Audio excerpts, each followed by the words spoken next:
Thank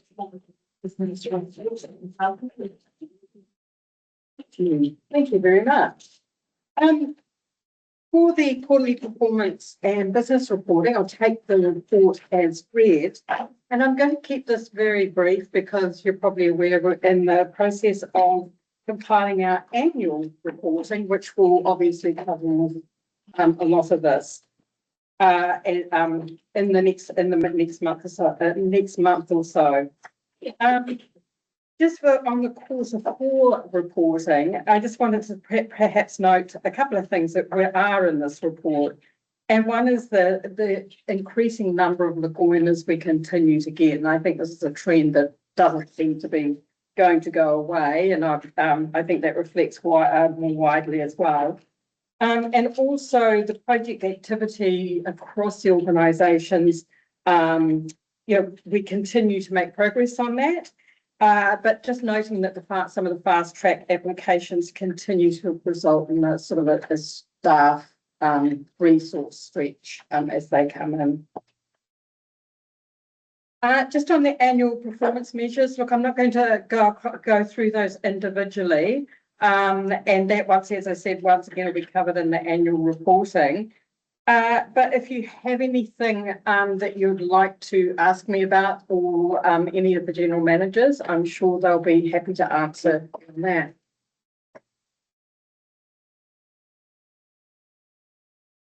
QP, are we going to change that on this long-term plan, that roading ceiling? Yeah, we'll look at around what that's more appropriate. But the challenge is sometimes we do hit it, sometimes we don't. And it's all around the type of road you're doing. If you're in the urban environment, you're going to. No, If we did a full rural area, yes. So it's just just look at that. Because what is 3.9 is the target, isn't it? Correct. Yeah. Do you have a rolling average of what? We can keep that.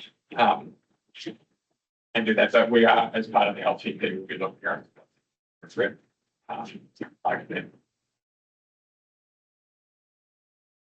So the direct result of fatalities on the road affects our safety component of our infrastructure. Everyone says it, road safety trends have decreased in non-fatalities. So that's just a mandatory measure where we have to report serious injury on the roading network. That's just a requirement, and then through that we just monitor and track that, and we do look at improvements that come as a result of that in terms of any safety improvements, and we have done that as a result of accidents in terms of additional guard railing and different things on the whole black. Saw that. Which is that helps highlight those areas as those situations are. And it drives some of the reporting we get as a result of those, some of our education that we choose to focus on. I think there's some good numbers there. You have door counts on the libraries, just to give an idea of what the trends are, and that's increasing.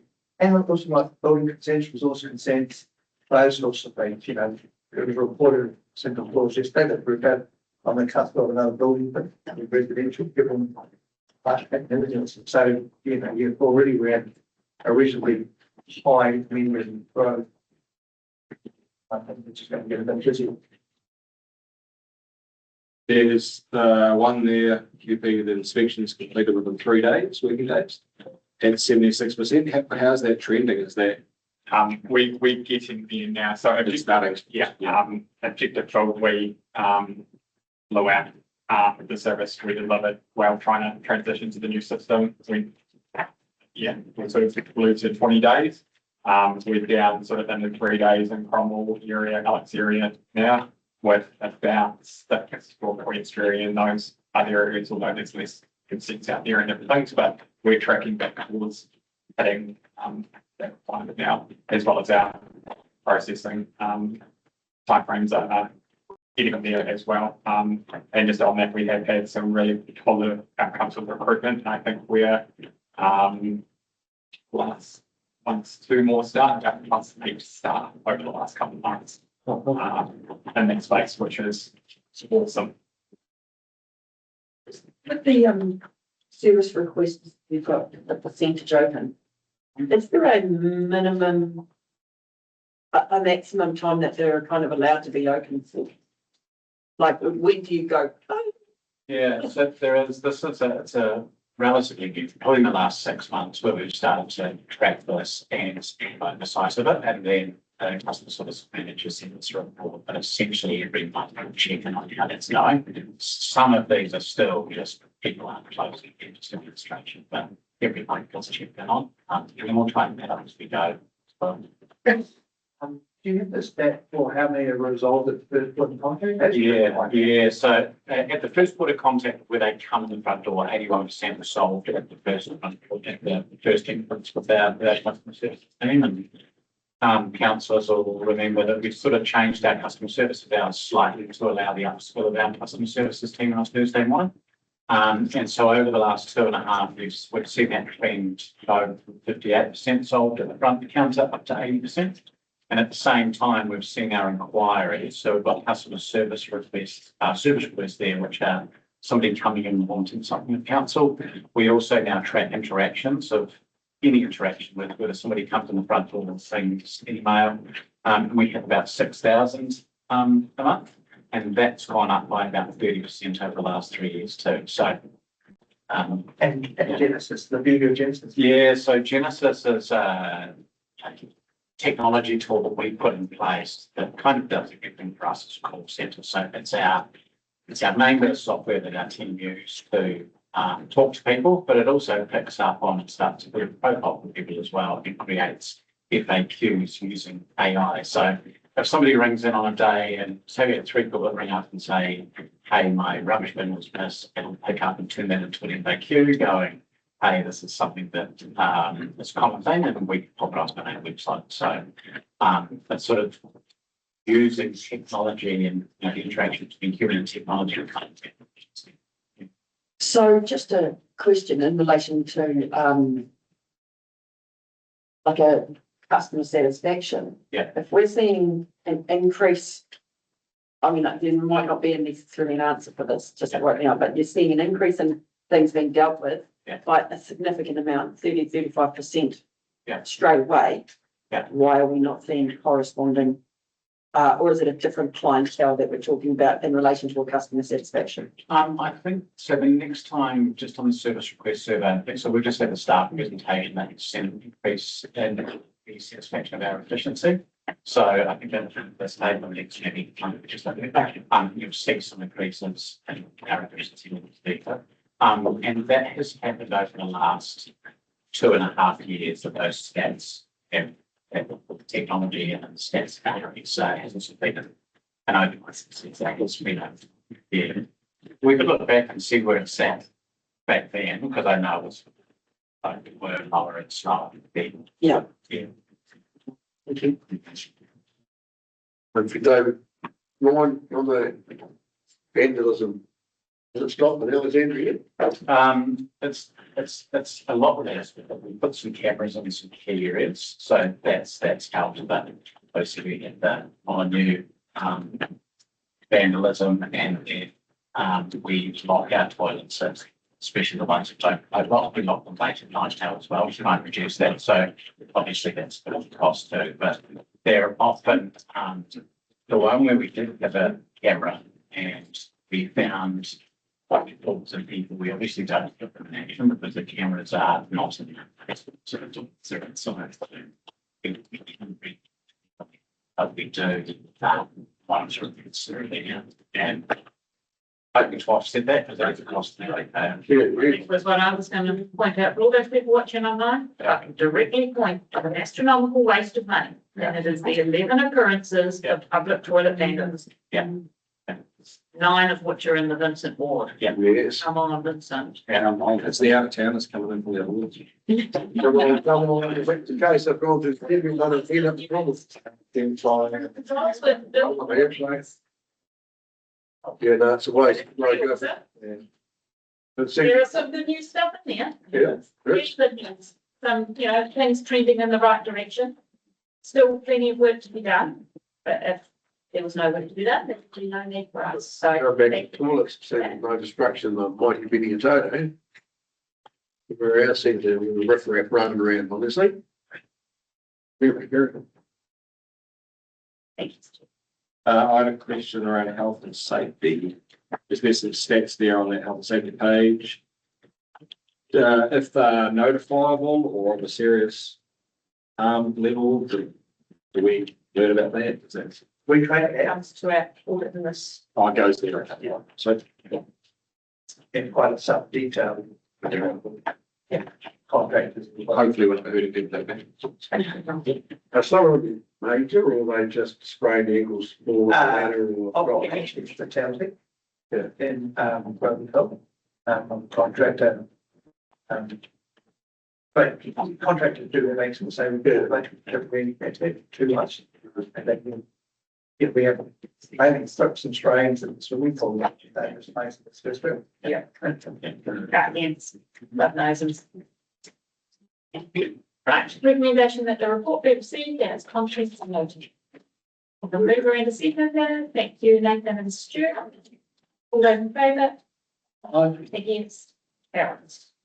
Now move to page 367, which the same theme, Southern Waters contract award delegations.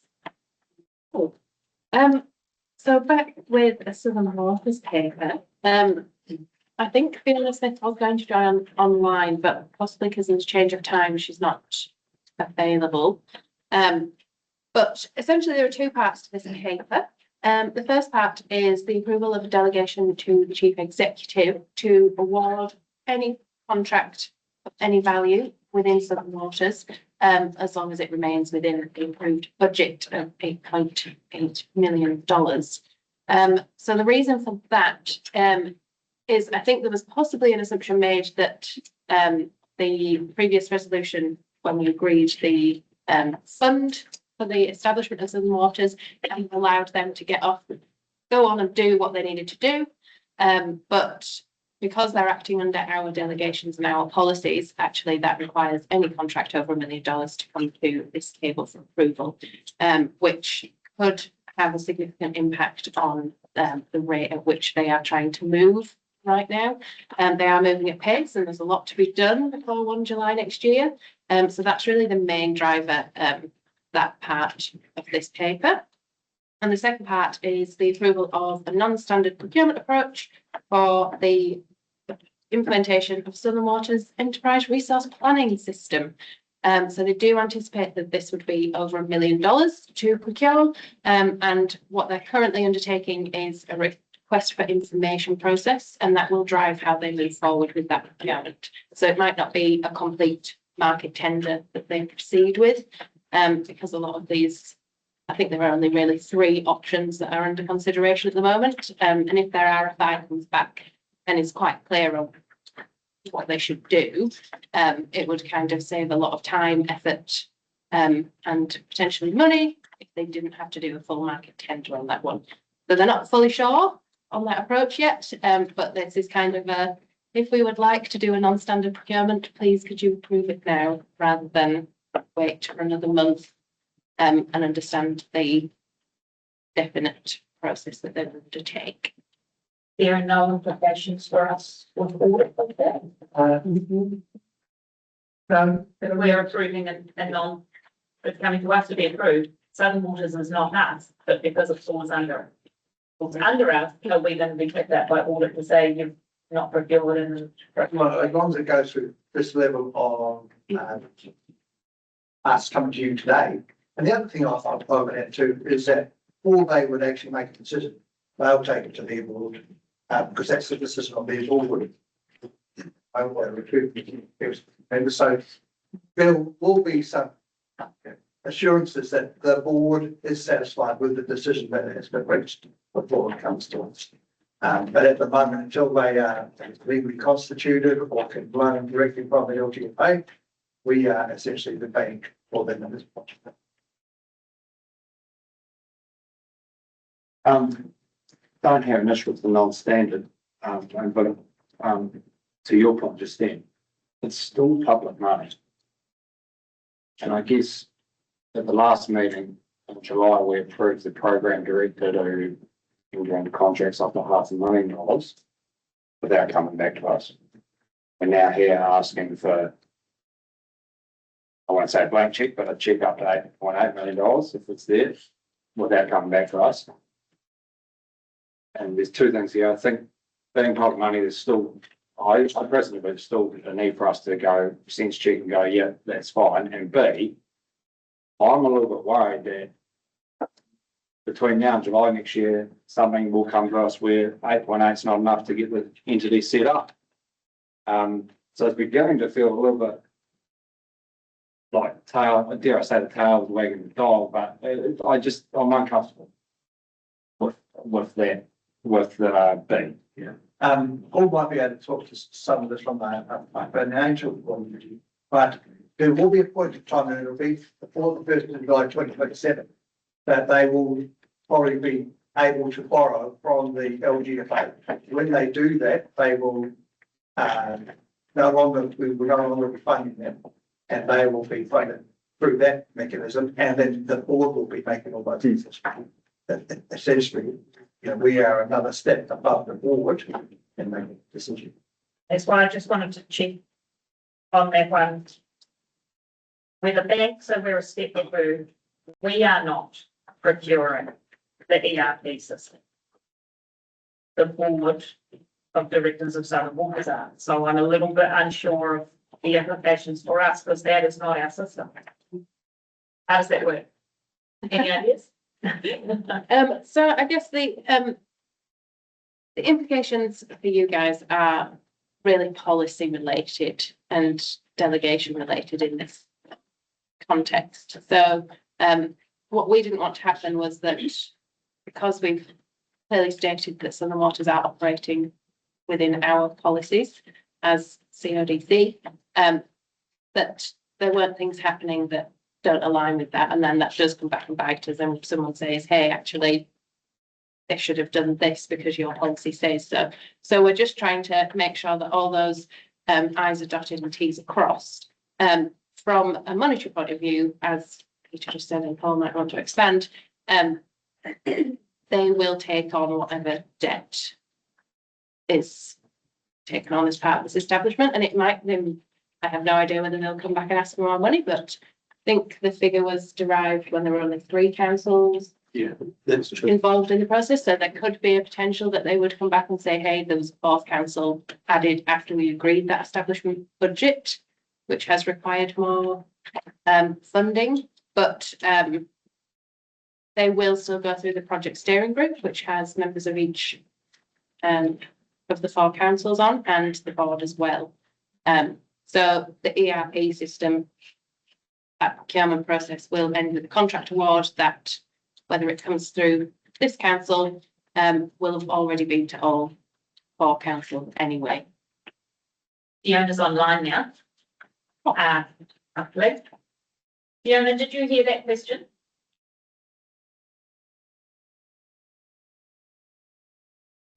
Sorry, I'm just taking myself off mute. I didn't hear the question. Sorry. Just around recommendation C, which is that we approve a non-standard procurement approach for the implementation of the Southern Waters ERP.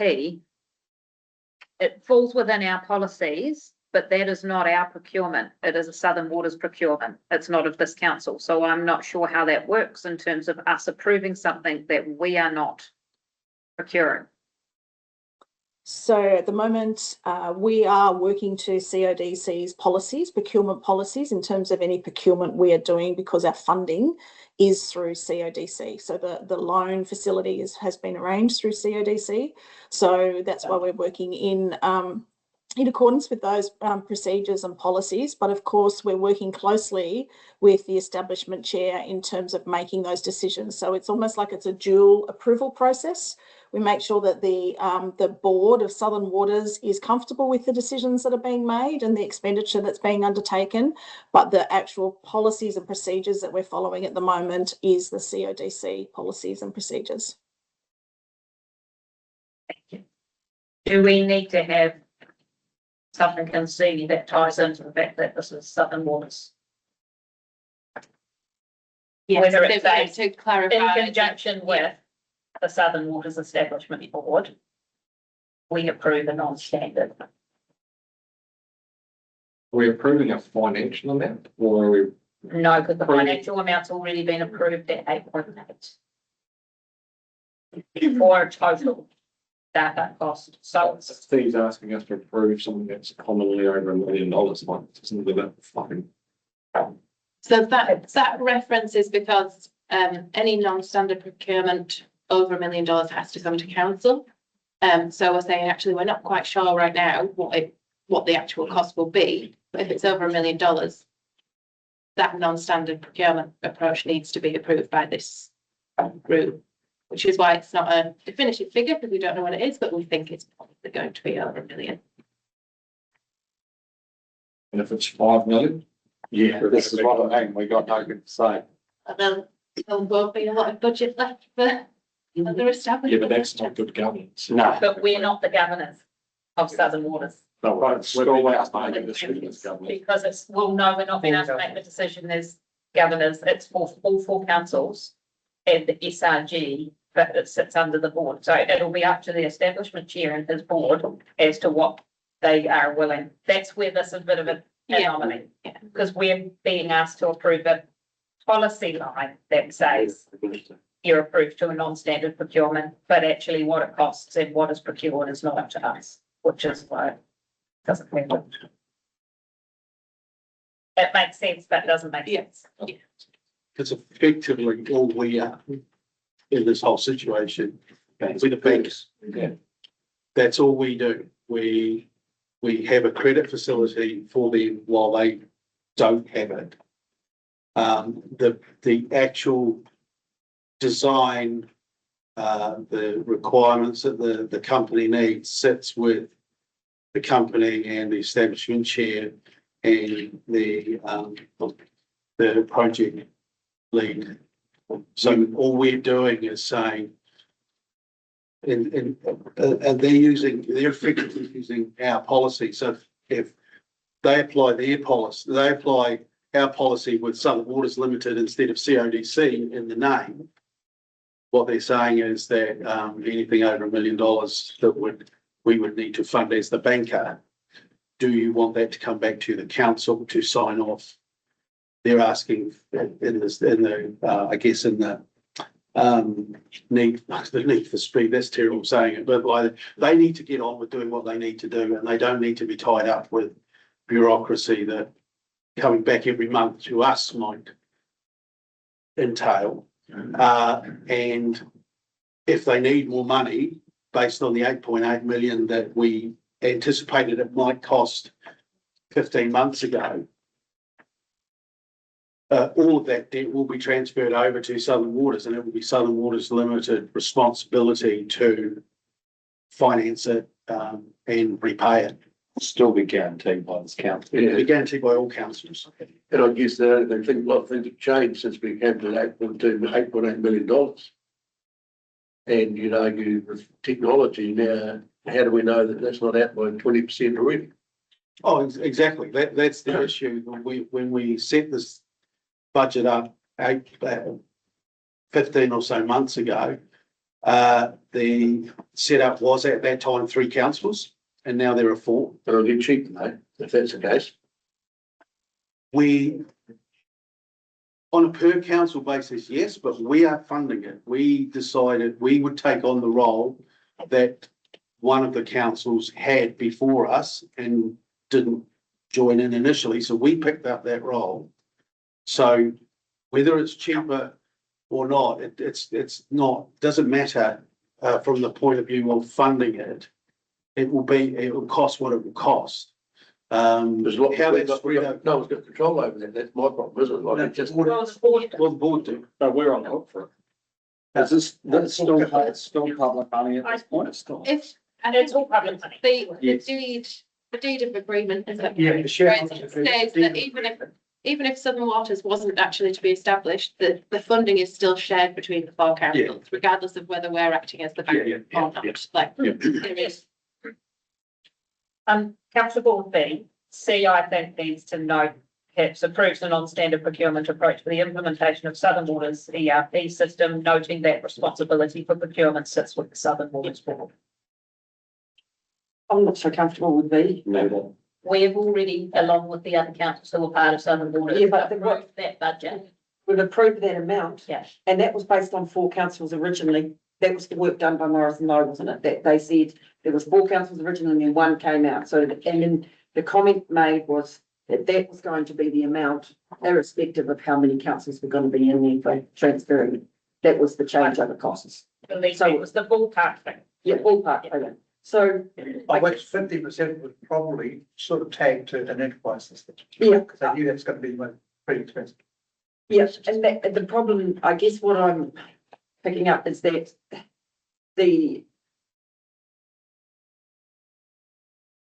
from the procurement side of things, if they, if there's a change in what they're trying to procure, and they, all of a sudden, there is a higher expectation of what they think they want to use, then that 8.8 is going to be blown out Yeah. instantly. So the purpose of choosing the chair that we chose, because he is a merger and acquisition accountant specialist, it's KPMG. We picked him specifically for those skills around accountancy, mergers, acquisitions, but we are working through selecting the most high-powered board to run it as we can. With skills that we don't have, because they are specialist skills to set up a water entity. So, and the other thing is that our commitment to the communities, all 4 council communities, was that there was going to be no additional cost as to what they would have paid. Yes, and that is what Cheryl and I have been talking through at the SRG level, is that our water users will not be worse off than they would have been if waters had remained in it. And that's locked into the various agreements. Yeah. And the other thing is that the board and the SRG will be involved in this decision making as it moves through the process. The board or chair will inform the SRG and talk it through that. So there are layers below which will be rigorously sort of exploring the options that are presented and taking it forward. So there's a couple of decision points before it even gets to us. Who are the professional who have been charged to establish this water company. So in relation to the original budget, where is it tracking? How's it tracking? Off the top of my head, if Fiona's here, I think we've spent somewhere between 1.3 and 1.5 million. We get a monthly update from chief executives and our regular catch up. And the SRG will get a meeting next week, I think. And so they'll receive an update of where we are. So to best of your knowledge at the moment, that'll be enough. To the best of my knowledge, the 8.8 was what the 4 councils agreed, is what was set aside. As this plays out and the cost of transition, it may change. But between now and then, they will be eventually they'll take on this responsibility to themselves, and they will be funded directly from the LGFA with right answers. Yeah, no, I get that, but it's around making sure that people who are paying the water bill are know worse off, and I think. That is enshrined. Yes, I know, and a big part of that, we're already dealing Not harmonised. with these stranded overheads in our organisation that are left. And then, I just don't want to see a paper come back and we need more than 8.8. Yeah, I certainly couldn't guarantee that, because Bruce and his team, once they're in place, the cost of transition, that's going to be for them to manage. And if it's going to cost them more, then, they will work that through and either come back to these councils if we're still the banker and the 4 councils, but if we're not, they'll go directly to LGFA. And they're working hard to get that in place for LGFA. That's probably a trigger point, is actually at what stage will Southern Waters be in a position to actually deal with funding other than us? Fiona, if you're there, do you have a view on that? When do you think you'll be able to draw directly from the LGFA? So at the moment, we're going through the process to accede to LGFA, so to join that organisation to be able to access that funding.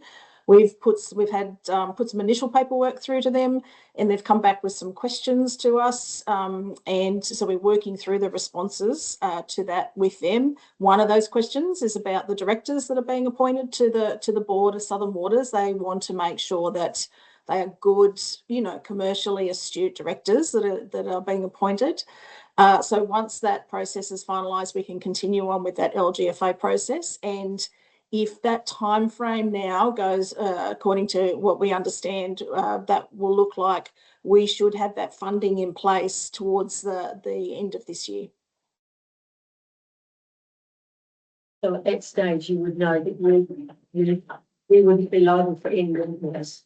So for getting your own funding. Sorry, I didn't quite get that. Sarah was just noting that once that is in place, then we wouldn't be, there wouldn't be any requests to come back for more money from us because it would be coming directly from the LGFA. We'll talk with the LGFA then about any like the establishment funding path would then transition over to them. So once the funding is received from LGFA, does that then deem Southern Waters to not be a joint council controlled organisation? No, it's still a step to go. They can have direct access to the LGFA instead of going through the bank of CODC. Yeah. Still guaranteed. I mean, the other way around this is, Southern Waters create their own bank account. They go and sign up to a bank, and I don't know whether they've done that or not, but they do that. And then all of the decisions that are made in relation to Southern Waters procuring assets, which enterprise systems, that type of thing, done, they will have to go and be capitalised through their books. And effectively all we do is we just fund money into their account, and we have no, and I don't think we necessarily should have control over a setup, given that you're appointing directors to manage that. They will become responsible for that. They are just asking CODC, who are actually standing in the place of LGFA right now, because they don't have the LGFA ascension done. There's some stuff that we have to do in respect of that in terms of the guarantees, so that will come to this council. But effectively, if that was set up, then all we're doing is transferring money to LGFA with their directors and their processes in place, taking on the responsibility of that. And they would have the normal director's liability for the decisions that they make, which would mean that once that happens, we actually don't get any say in it. And maybe that's got to happen sooner rather than later, because that's what's going to happen.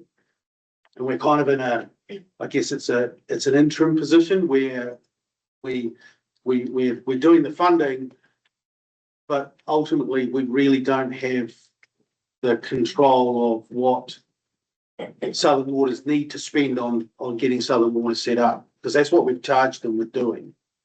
So, I mean, if you look at it from that perspective, the decisions should sit with the directors of Southern Waters.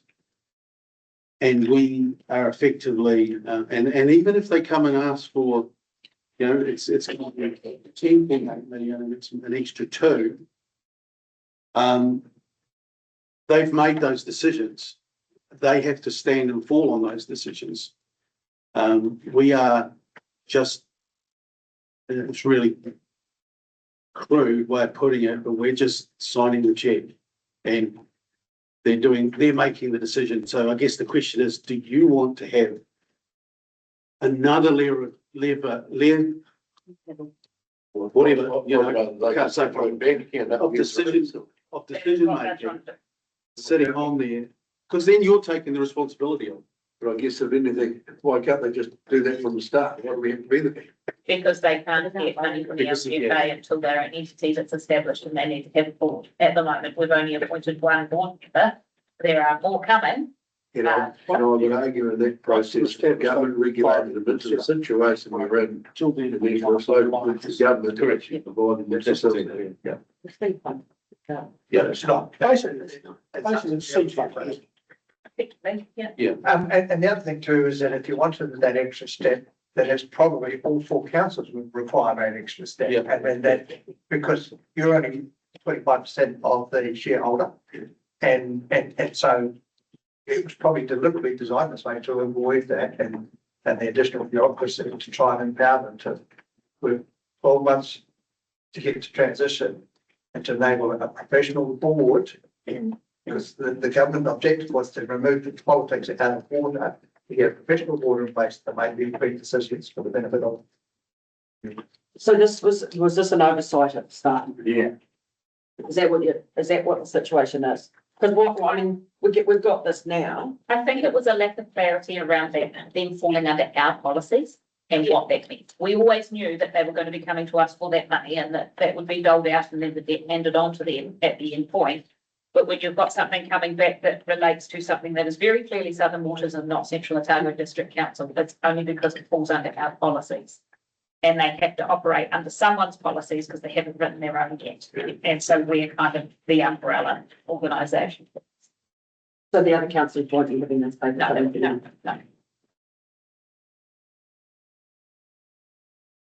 So have you got that additional wording on the C, Wayne?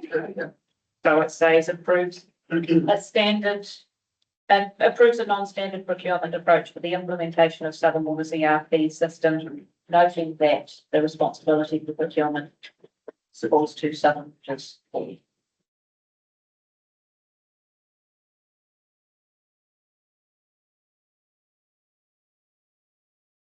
Move that, someone can second that. Cheryl? Yeah. All those in favour? Aye. Against? Yeah.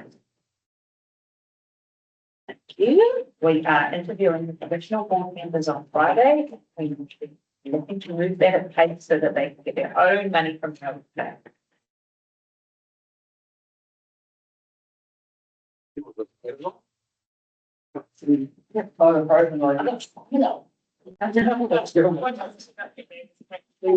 brings us to the end of all the people that nominated. Meeting parts, and now for the reasons outlined on page 456, we are going to move into the non-public section of the meeting.